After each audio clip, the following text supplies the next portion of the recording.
그들은 한국인을 그냥 웃음거리로 만들었습니다. 캄보디아의 한 예능 방송은 현지에서 자원봉사 중이던 한국인을 희화화하며 조롱했습니다. 생김새를 따라하고 억양을 흉내내며 관객들은 웃었고 방송은 그대로 송출됐습니다. 그 장면은 빠르게 SNS를 통해 퍼져나갔고 캄보디아 전역에 거센 비판이 쏟아졌죠. 하지만 그 후 밝혀진 사실은 모두를 더 충격에 빠뜨렸습니다.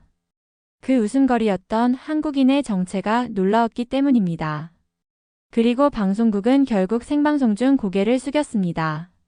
무슨 일이 있었던 걸까요? 잠깐만요. 이야기 시작 전에 구독과 좋아요 꼭 부탁드려요. 여러분의 작은 클릭이 더 많은 사람들에게 한국의 놀라운 이야기를 전하는 데 큰 힘이 됩니다. 자, 그럼 본격적으로 시작해 볼게요. 저는 캄보디아 프놈펜에서 태어났습니다. 어릴 적부터 외국인은 저에게 낯설고 거리감 있는 존재였습니다. 특히 한국인에 대해서는 주변 사람들의 말이 항상 극단적으로 갈렸습니다. 한쪽에서는 그들이 부지런하고 체계적이라고 칭찬하면서도 다른 한쪽에서는 예의가 지나치고 감정을 알기 어렵다고 비꼬았습니다. 저는 어느 쪽에도 확신이 없었습니다.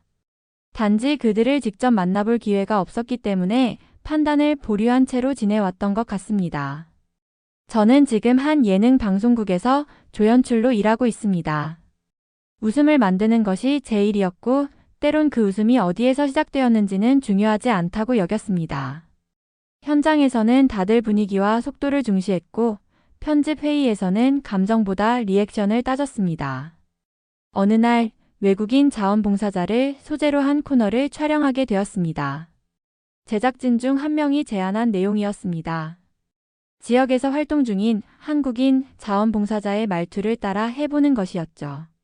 출연자는 한국식 인사를 과장되게 흉내냈고 억양을 따라하며 우스꽝스러운 표정을 지었습니다.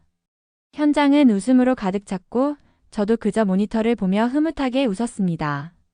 누구도 멈추자고 하지 않았습니다. 방송은 편집을 거쳐 그대로 송출되었습니다. 그런데 방송이 나간 지 불과 몇 시간이 지나지 않아 제 휴대전화가 쉴 새 없이 울리기 시작했습니다. SNS에는 프로그램 장면이 빠르게 확산되었고 수많은 댓글이 달렸습니다. 처음엔 그저 익숙한 악플이라 생각했지만 상황은 달랐습니다. 한국인이 조롱당했다는 항의가 이어졌고 충격적인 사실들이 드러나기 시작했습니다.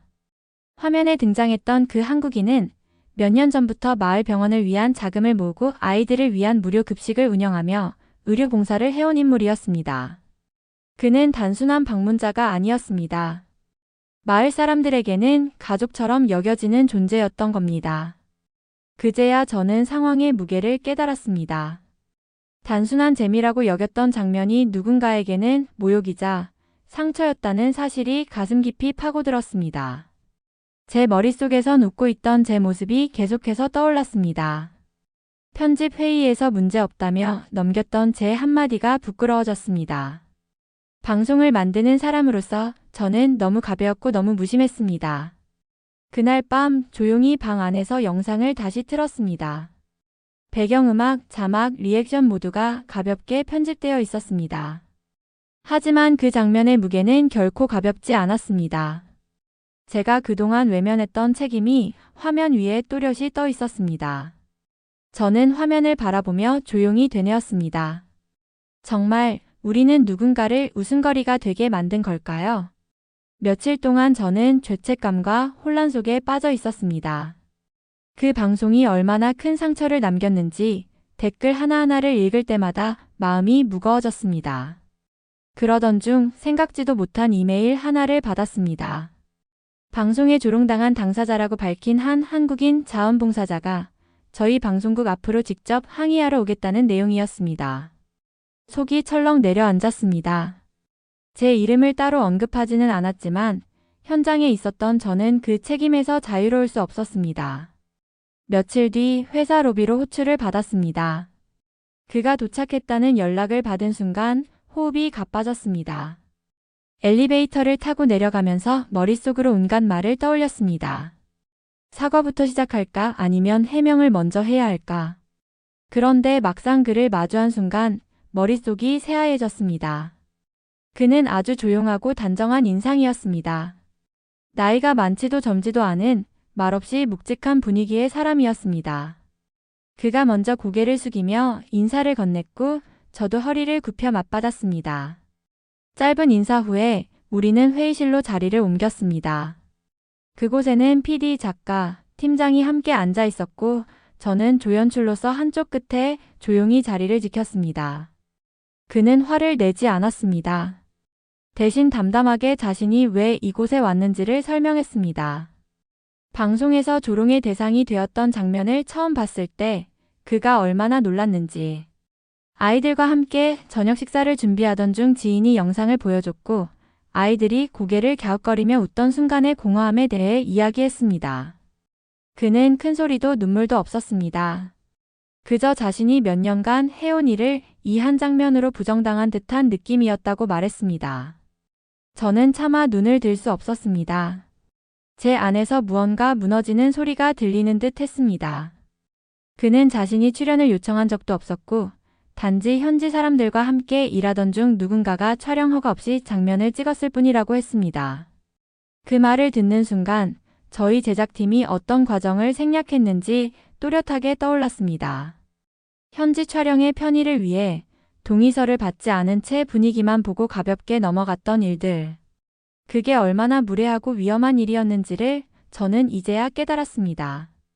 회의가 끝난 후 저는 그를 따라 건물 밖까지 배웅했습니다.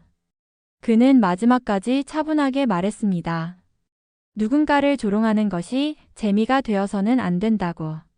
그리고 자신이 어떤 보상을 바라는 것이 아니라 앞으로 같은 일이 반복되지 않길 바랄 뿐이라고 했습니다. 저는 고개를 숙이고 연신 죄송하다고 말할 수밖에 없었습니다. 그가 떠난 뒤 저는 한참 동안 현관 앞에서 움직일 수 없었습니다. 모든 것이 머릿속에서 재생되고 있었습니다. 사람들은 그를 조용한 사람이라고 했지만 저에게는 폭풍 같았습니다. 그의 말 한마디, 표정 하나, 그리고 절제된 태도가 오히려 제 안에 죄책감을 더 크게 만들었습니다. 그날 밤 저는 오래전 저장해 두었던 그 한국인의 자원봉사 영상 하나를 다시 찾아보았습니다. 허름한 건물 옆에서 아이들과 함께 웃고 있는 모습이었습니다. 그 웃음이 얼마나 따뜻한지를 이제야 알 것 같았습니다. 그리고 그런 사람을 희화화했다는 사실이 저를 더욱 부끄럽게 만들었습니다. 그날 이후 저는 뭔가 하지 않으면 안 될 것 같았습니다. 마음속 어딘가가 불편했고 그 불편함은 시간이 지날수록 더 선명해졌습니다. 퇴근 후 집에 돌아와도 마음이 진정되지 않았고 밤마다 그 사람의 얼굴과 말이 떠올랐습니다. 저는 조용히 검색창을 열고 그의 이름을 입력해 보았습니다. 사람들에게 알려진 인물은 아니었지만 로컬 커뮤니티와 지역 비정부기구 게시판에서는 그의 활동이 자주 언급되고 있었습니다. 글 하나하나를 읽으면서 저는 충격을 받았습니다. 누군가의 삶을 그렇게 오래, 그렇게 깊게 들여다본 적이 없었습니다. 그는 5년 전 처음 캄보디아에 도착했다고 했습니다. 처음에는 의료기술을 전수하러 왔다가 열악한 지역 사정을 보고 그냥 돌아갈 수 없었다고 했습니다. 그는 병원도 아닌 작은 창고에서 진료를 시작했습니다. 의약품이 부족해 비닐로 상처를 감싸고 천으로 붕대를 만들며 하루하루를 버텼다는 기록이 있었습니다. 한 지역 주민은 그의 손길 덕분에 다리를 절단하지 않고 회복할 수 있었다고 했습니다. 또 다른 아이는 그가 가져다준 인공기로 처음 소리를 들었다고 썼습니다. 가장 인상 깊었던 건 그의 사진 기록이었습니다. 병원이 아닌 마치 삶의 한 조각처럼 보이는 장면들이었습니다. 벽돌을 나르는 아이들과 함께 웃고 있는 모습, 비를 맞으며 창고 지붕을 고치는 모습, 그리고 어머니에게 약을 건네며 미소 짓는 장면까지.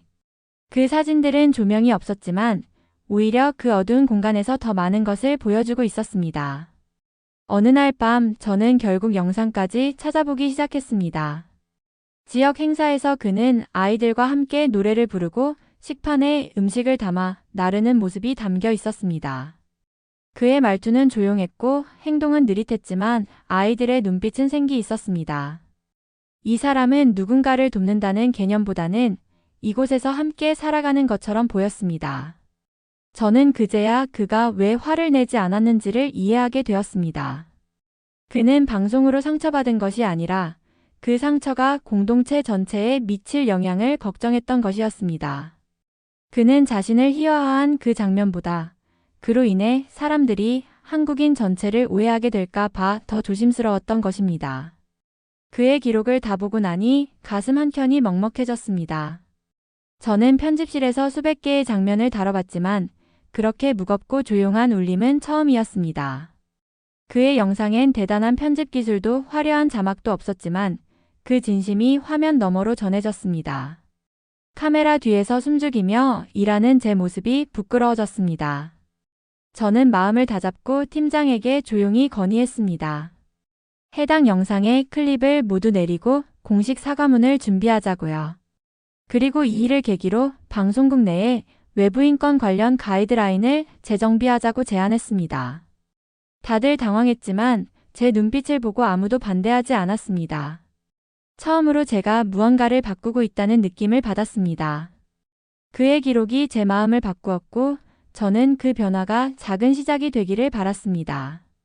제가 사과문을 제안했을 때 아무도 반대하지는 않았지만 누구도 적극적으로 도와주지도 않았습니다. 다들 조용했고 그 침묵 속에 저는 혼자가 된 기분이었습니다. 편집실에서는 여전히 다른 예능 프로젝트가 돌아가고 있었고 팀원들은 이번 일은 일시적인 해프닝일 뿐이라고 생각하는 듯 했습니다. 제 진심이 전해지지 않는다는 느낌이 들었습니다. 며칠 후 회의실에서 프로그램 책임 PD가 조용히 말했습니다. 사과문은 너무 과한 조치가 아니냐고요. 단순한 웃음 요소였고 자원봉사자의 실명을 언급한 것도 아니니 굳이 공식 입장을 낼 필요가 없다고 했습니다. 저는 그렇지 않다고 그 장면이 실제 활동가의 명예를 훼손했으며 한국인 전체에 대한 조롱으로 보일 수 있다고 설명했습니다. 하지만 그 순간 회의실에 있던 동료의 한마디가 제 마음을 크게 흔들었습니다. 도대체 왜 그렇게까지 하느냐, 감정적으로 구는 거 아니냐는 말이었습니다. 그 말을 들었을 때 순간 숨이 멎는 줄 알았습니다. 제가 이 일을 감정적으로만 받아들이고 있는 걸까, 제 행동이 과한 걸까 하는 혼란이 밀려왔습니다. 하지만 동시에 저는 확신할 수 있었습니다. 누군가의 고통 위에 만들어진 웃음은 절대 정당화될 수 없다는 사실을요. 며칠 뒤 외부 반응이 본격적으로 터지기 시작했습니다. 한국 교민 커뮤니티에서 문제를 지적하는 글이 번졌고 한 언론사는 해당 방송 장면을 그대로 캡처해 기사로 다뤘습니다. 제작진 실명을 거론하지는 않았지만 프로그램 이름과 장면은 충분히 누구든 알아볼 수 있을 정도로 명확했습니다. 댓글은 수천 개씩 달렸고 방송국 홈페이지는 항의로 마비되다시피 했습니다. 그제야 윗선도 본격적으로 움직이기 시작했습니다. 부장회의가 열렸고 저는 공식적으로 참석 요청을 받았습니다. 거기서 저는 다시 한번 입장을 밝혔습니다. 이미 늦었지만 늦게라도 진심을 담은 사과와 후속 조치가 있어야 한다고요. 그때 한 간부는 의외의 말을 꺼냈습니다. 그 한국인 자원봉사자와 직접 대면했던 내용을 회의록에 첨부해 줄 수 있느냐는 요청이었습니다. 저는 짧게 정리한 내용을 메일로 전달했고 그 기록은 이후 내부 논의의 중요한 근거로 쓰였습니다. 하지만 내부적으로는 여전히 온도차가 컸습니다. 방송은 팀의 협업 결과물인데 왜 혼자서 모든 걸 짊어지려 하느냐는 시선도 느껴졌습니다. 심지어 어떤 선배는 조용히 다가와 말했습니다. 너 이 일로 조직에서 불편한 사람 되면 앞으로 제작 맡기기 어려워질 수 있다고. 그 순간 저는 두려웠습니다. 내가 옳다고 믿는 방향을 계속 밀고 나가도 될까? 이 업계에서 살아남을 수 있을까 하는 고민이 머리를 스쳤습니다. 하지만 그 사람의 눈빛이 자꾸 떠올랐습니다. 그가 마지막으로 남긴 말. 누군가를 조롱하는 것이 습관이 되면 언젠가 나 자신도 조롱의 대상이 될 수 있다는 말이 마음 깊이 박혀 있었습니다. 그래서 저는 멈추지 않았습니다. 비록 그 길이 쉽지 않다는 걸 알면서도 이번만큼은 책임지고 싶었습니다. 결국 내부에서는 최소한의 사과문과 함께 해당 장면을 포함한 영상 전체를 비공개 처리하기로 결정했습니다. 공식적인 후속 조치로 보기엔 부족했지만 그래도 그 첫걸음이 만들어졌다는 사실에 안도감이 들었습니다. 하지만 이 결정 이후 저는 점점 외톨이가 되어갔습니다. 회의에서 말할 기회가 줄었고 동료들과의 잡담도 자연스럽지 않았습니다. 조용한 저항이 끝나고 진짜 외로움이 시작된 것이었습니다. 그 외로움 속에서도 나는 그 사람이 했던 말 한 줄을 반복했습니다. 사람은 자기 말보다 행동으로 남는다는 걸 나는 이제야 배우고 있었습니다. 공식 사과문이 발표되고 며칠이 지났습니다. 영상을 내린 이후 분위기는 빠르게 식어갔습니다. 팀원들은 다시 일상으로 돌아갔고 프로그램은 예정대로 편성이 이어졌습니다. 하지만 저는 쉽게 예전으로 돌아갈 수 없었습니다. 겉으론 모든 게 정리된 것처럼 보여도 제 안에 무언가는 계속해서 울리고 있었습니다. 그날 이후 저는 촬영과 편집의 방식부터 하나하나 돌아보기 시작했습니다. 해외 촬영 시 인터뷰 동의서 양식을 정비하고 최소한의 인권 가이드라인을 만들자는 제안을 내부 게시판에 올렸습니다. 처음엔 별다른 반응이 없었습니다. 몇몇 동료는 괜한 일 만들지 말자는 눈치였고 한 선배는 너 혼자 정의로운 척하지 말라는 뉘앙스로 말을 던지기도 했습니다. 하지만 저는 포기하지 않았습니다. 해외 콘텐츠를 다루는 후배들 몇 명과 함께 소규모 스터디를 시작했습니다. 한국의 봉사자들이 어떻게 활동하는지, 한국이 해외에서 어떤 이미지로 소비되는지를 하나씩 모니터링했고 문제점이 발견될 때마다 기록을 남겼습니다. 단순한 재미보다 맥락과 사람을 중심으로 콘텐츠를 바라보는 시선을 키워가고 싶었습니다. 비록 이 시도가 공식적인 프로젝트는 아니었지만 저는 그 시간만큼은 누구보다 진심이었습니다. 한 번은 사내 교육 세션 중 작은 기회가 찾아왔습니다.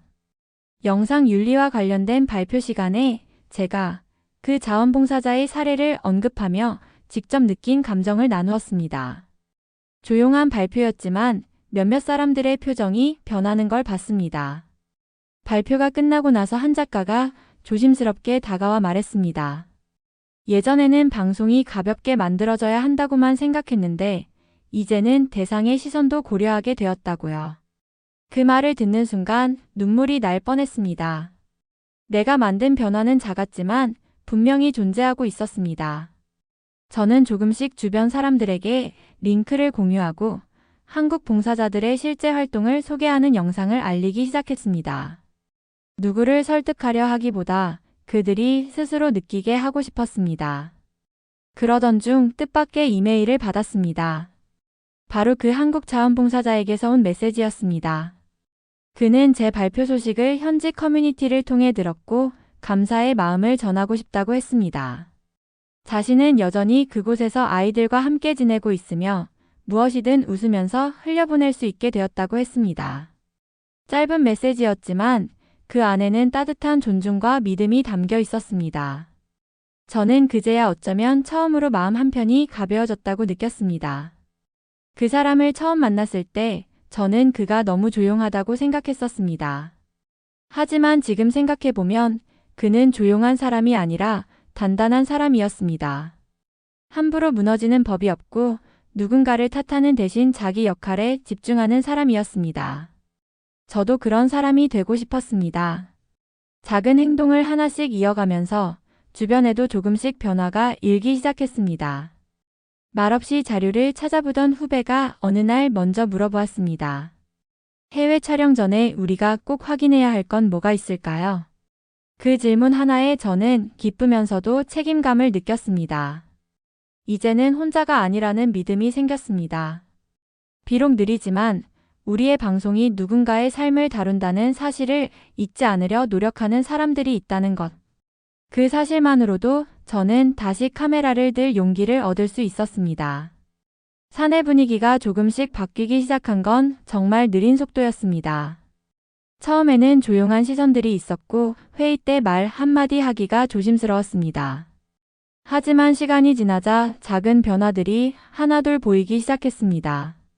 제작진 중 한 명이 해외 촬영 일정표에 인터뷰 동의 절차를 명시했고 편집팀은 특정 인종이나 국가를 특정 방식으로 묘사하는 컷을 다시 점검하겠다고 나섰습니다. 공식 지침이 있었던 것도 아니고 누가 지시한 것도 아니었습니다. 그저 서로가 조금씩 조심하기 시작한 것이었습니다. 그 변화는 외부에서도 감지되었는지 어느 날 교민 단체에서 연락이 왔습니다. 해당 사건 이후 방송국의 변화가 진심인지 확인하고 싶다며 작은 간담회를 요청한 것이었습니다. 저는 망설이다가 참석을 결정했습니다. 그 자리에서 저는 그 한국인 자원봉사자와의 만남, 그 이후에 있었던 내적 갈등, 그리고 우리가 어떻게 달라지고 있는지를 조심스럽게 설명했습니다. 참석자 중 한 분이 말했습니다. 당신의 이야기를 들으니 이제야 조금은 마음이 풀린다고. 처음에는 실망했고 분노했고 상처도 컸지만 우리가 진심으로 반성하고 있다면 기다릴 수 있다고 말해주셨습니다. 그 말을 듣고 저는 처음으로 용서를 실감했습니다. 그 뒤로 내부에서 작은 프로젝트가 하나 생겼습니다. 해외 자원봉사자들의 실제 이야기를 담은 짧은 다큐멘터리 시리즈였습니다.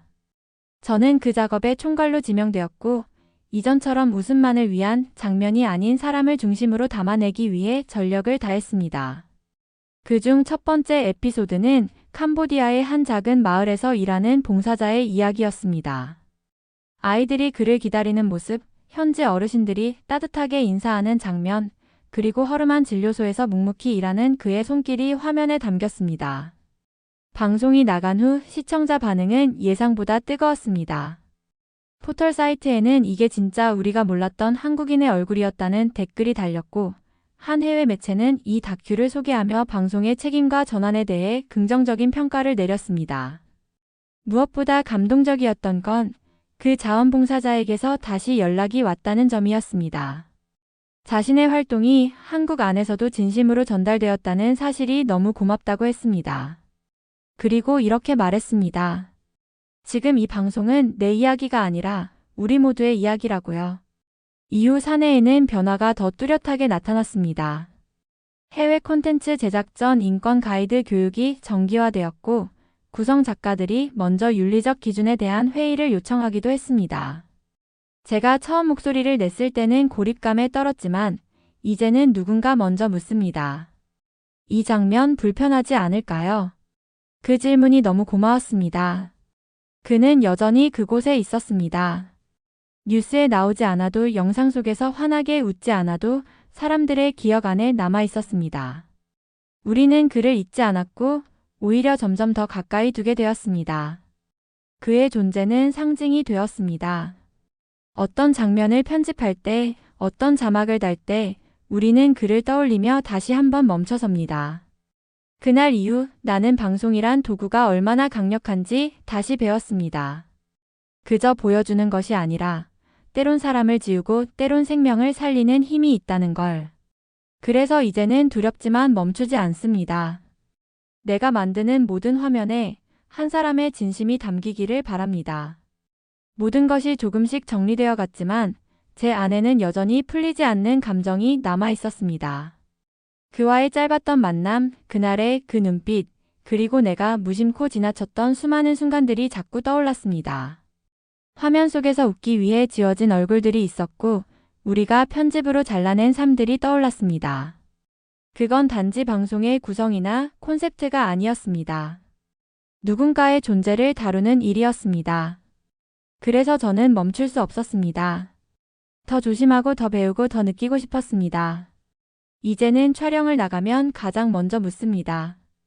이 장면이 이 사람에게 어떤 의미일까? 카메라를 들기 전에 나는 어떤 책임을 져야 할까?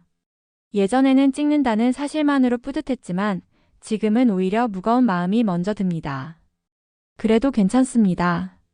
그 무게를 감당하는 것에서부터 진짜 방송이 시작된다는 걸 이제는 알게 되었기 때문입니다. 그 사람은 내게 어떤 가르침도 직접적으로 말한 적이 없습니다. 그저 조용히 눈을 마주쳤고 웃었고 때로는 아무 말 없이 고개를 끄덕였을 뿐입니다. 하지만 그 모든 침묵이 제겐 가장 큰 메시지였습니다.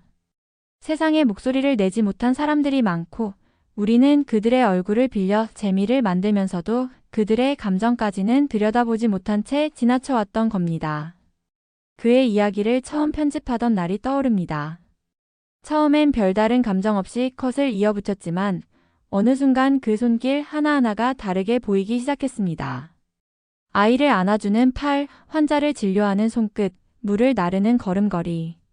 그건 대단한 기술이 아니라 삶 그 자체였습니다. 그가 말하지 않아도 그 행동이 진심이라는 걸 느낄 수 있었습니다. 그리고 어느 순간 알게 되었습니다. 방송이란 건 결국 사람을 보여주는 일이란 걸. 그 사람이 어떤 마음으로 그 자리에 있는지를 담아내는 것이 진짜 콘텐츠라는 걸요. 그래서 저는 이제 더 이상 편하게 편집하지 않습니다. 더 오래 들여다보고 더 자주 멈추고 더 조심스럽게 연결합니다. 그래야 그 사람이 다치지 않기 때문입니다. 주변에서는 가끔 묻습니다. 이 일 하나로 그렇게까지 바뀌게 되었냐고. 하지만 저는 단호히 말할 수 있습니다. 그 사람 덕분에 내 시선이 바뀌었고 그 시선이 세상을 다르게 보게 했다고요. 우리는 모두 누군가의 이야기 속에서 자라납니다. 그리고 가끔은 단 한 사람의 진심이 수많은 사람들의 생각을 움직이기도 합니다. 지금도 그 사람은 제게 특별한 존재입니다. 인터뷰 영상이 다시 방송되지도 않았고 그의 얼굴을 아는 사람도 많지 않지만 그는 제 인생의 방향을 틀어준 사람입니다. 어떤 큰 성공도 명예도 아니었습니다. 그저 타인을 존중하는 방식, 세상을 다루는 태도를 바꾸게 한 사람의 조용한 존재감이었습니다. 지금 나는 그 사람을 기억하는 방식으로 살아가고 있습니다. 그리고 언젠가 누군가가 제 방송을 보며 같은 마음을 느껴주길 바랍니다. 이 장면은 사람을 위한 것이었구나. 이 이야기는 누군가를 위한 진심이었구나. 그렇게 느끼게 되기를 진심으로 바랍니다. 그 사람은 떠났지만 그 의미는 제 안에 남아 있습니다. 그래서 저는 오늘도 조용히 질문을 던집니다. 지금 내가 담고 있는 이 장면은 과연 누군가에게 상처가 되지는 않을까? 그리고 다시 한번 그를 기억합니다. 말보다 깊은 울림을 남긴 그 눈빛을요. 그날 이후 나는 사소한 일 앞에서도 멈춰 서게 되었습니다. 누군가의 표정을 더 오래 바라보게 되었고 말하지 않은 감정을 상상하게 되었습니다. 예전에는 무언가를 빠르게 소비하고 흘려보내는 데 익숙했지만 지금은 그렇게 하지 못합니다. 익숙함보다 진심을 먼저 생각하게 되었고 결과보다 과정을 중요하게 느끼게 되었습니다. 그 변화는 어느 날 갑자기 찾아온 것이 아니라 조용히 하지만 분명히 나를 바꾸어 놓았습니다. 방송국이라는 공간은 여전히 빠르게 돌아갑니다. 트렌드는 계속 바뀌고 사람들은 더 자극적인 것을 요구합니다. 하지만 나는 더 이상 예전처럼 흘러가지 않습니다. 화면 속 한 사람의 손짓, 눈빛, 멈춤, 그 안에 담긴 수많은 의미를 놓치지 않기 위해 더 오래 고민하고 더 천천히 만들고 있습니다. 시간이 오래 걸리더라도 그게 진짜 방송이라 믿게 되었기 때문입니다. 나는 이제 누군가를 이야기할 때 그 사람의 자리를 먼저 생각합니다. 그의 삶에 내가 어떻게 스며들어야 할지, 어떤 거리를 유지해야 할지. 그것은 단지 윤리의 문제가 아니라 인간에 대한 존중이라는 걸 알게 되었습니다. 카메라를 들고 있는 동안 나는 한 사람의 인생에 발을 들이는 것입니다. 그리고 그 순간만큼은 어떤 유머도, 어떤 시청률도 그 사람의 무게보다 가볍지 않아야 한다는 걸 배웠습니다. 이 여정은 나 혼자 만든 것이 아닙니다. 그 사람의 침묵이 있었고 시청자들의 지적이 있었고 무엇보다 그 이후에도 내가 이 일을 놓지 않았기 때문입니다. 돌아보면 수없이 흔들렸지만 어느새 나는 변해 있었습니다. 나의 눈, 나의 언어, 나의 손끝이 전과는 다른 방향을 향하고 있었습니다. 그리고 그 변화가 비로소 나 자신을 사람답게 만들어 주었다는 걸 깨달았습니다. 가끔은 묻습니다. 이 일이 당신에게 어떤 의미였냐고. 나는 조용히 대답합니다. 내가 진짜 어른이 된 순간이었다고. 어떤 실패도 부끄럽지 않았고 어떤 비난도 두렵지 않았습니다. 그 사람이 있었기에 나는 끝까지 스스로를 지켜볼 수 있었습니다. 그리고 그 과정 속에서 나는 처음으로 내 이름보다 누군가의 존재가 더 중요하다고 느끼게 되었습니다. 지금 나는 방송을 만들면서도 늘 그 사람을 떠올립니다. 화면 속 어디쯤에 그가 있었을까? 이 장면이 그에게 어떤 의미였을까? 그를 직접 다시 만나지 못하더라도 나는 내 마음속에서 그를 매일 만납니다. 그의 조용한 뒷모습이 아직도 내 안에서 말을 걸어오고 있습니다. 이제 나는 더 이상 같은 사람이 아닙니다.